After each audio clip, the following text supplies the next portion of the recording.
Hola, te doy la bienvenida a mi canal y en este vídeo te voy a hablar de las diferencias fundamentales que hay entre la comunicación animal y la comunicación humana. Te cuento. A grandes rasgos, podemos diferenciar en la comunicación humana lo que llamamos comunicación verbal, es decir, aquella que se apoya en el lenguaje, y comunicación no verbal, aquella que utiliza otros códigos diferentes. La comunicación entre los animales carece de esa comunicación verbal, así que todo va a ser comunicación no verbal, pero hay diferencias muy interesantes. En general, podemos distinguir 5 maneras en que los animales se comunican entre ellos o entre individuos de otra especie. En primer lugar está la comunicación química, aquella que se realiza a través de las feromonas, que son unas sustancias químicas con las cuales los animales emiten señales y esperan una respuesta de otros animales. Encontramos también una comunicación auditiva, aquella que se realiza mediante señales acústicas. Las aves son el ejemplo más claro de comunicación auditiva, pero hay otros ejemplos muy interesantes. Por ejemplo, cómo los cetáceos se comunican por ultrasonidos o cómo los elefantes se comunican por infrasonidos. Comunicación por vía visual, aquella que se realiza mediante determinados gestos, posturas, algo que se tiene que captar desde el punto de vista visual. Comunicación a través de señales táctiles, todo aquello que tiene que ver con el tacto y con lo que se siente al tocarlo.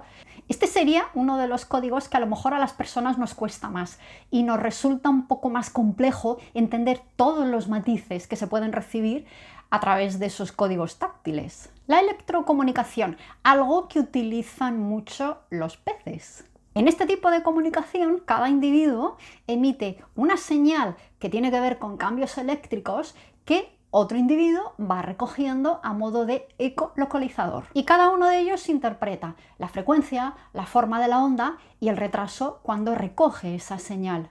Como ves, en este rápido repaso queda claro que hay formas de transmitir información que no tienen nada que ver con la palabra ni el lenguaje. Todas estas formas de mandarse información de unos seres a otros, también las personas los tenemos. Lo que pasa es que hemos dado tanta importancia al lenguaje y nos hemos apoyado tanto en esa maravillosa habilidad que nos hemos olvidado de todas esas formas que también nosotros poseemos.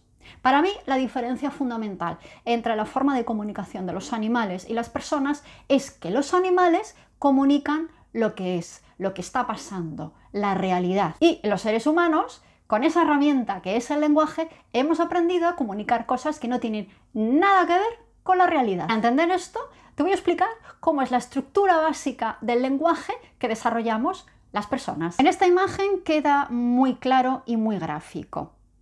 Hasta que una persona verbaliza y comunica algo, ese mensaje ha pasado por distintos filtros. Lo primero que ocurre es que tenemos una experiencia, lo que es nuestra estructura de referencia, la parte que está abajo en el gráfico. Pero esas experiencias, ¿cómo las pasamos al lenguaje? Bueno, pues lo primero que hacemos es representarlas lingüísticamente.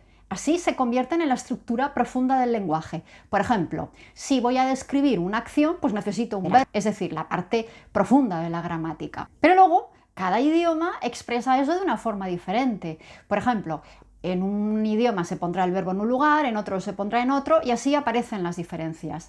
Llegamos en ese punto a la estructura superficial, que son las expresiones, es decir, las palabras que utilizamos para transmitir la experiencia. Cuando ya ponemos palabras a lo que nos ha ocurrido, se ha perdido o se ha distorsionado, por ejemplo, mucha información. Hay una disciplina que se llama la gramática transformacional que se encarga de estudiar todas estas distorsiones que ocurren en la comunicación verbal y que impiden una verdadera correspondencia entre lo que decimos y el contenido profundo al que hace referencia. Con solo ver esto, te habrás dado cuenta de que esto puede ser una fuente de malentendidos y malinterpretaciones brutal. Porque siempre, siempre, siempre, entre lo que ha ocurrido y lo que el lenguaje expresa, hay un camino por el que esa información se va distorsionando. Como ves, animales y personas partimos de bases muy diferentes para comunicarnos, pero hay un punto en el que nos podemos encontrar. Y es cuando usamos la comunicación telepática, la comunicación psíquica para hablar con ellos. Ahí nos estamos olvidando de toda esta estructura del lenguaje y lo que hacemos es recibir y emitir exactamente lo que estamos sintiendo y lo que está ocurriendo. En ese contexto, el lenguaje verbal no sirve. Y es en esa comunicación que nace de la intuición, que nace de nuestra verdadera naturaleza, cuando el trasvase de información es real, no algo virtual ni algo que se manipule. Así que ten claro que si quieres comunicarte telepáticamente bien con un animal, olvídate de todo lo que tu mente te cuenta y todo lo que tu estructura neurolingüística ha estado formando en tu cabeza durante años y años y años. Esto funciona con otros códigos y son los que tienen que ver con comunicar la realidad de lo que está pasando. Nos vemos en otro vídeo.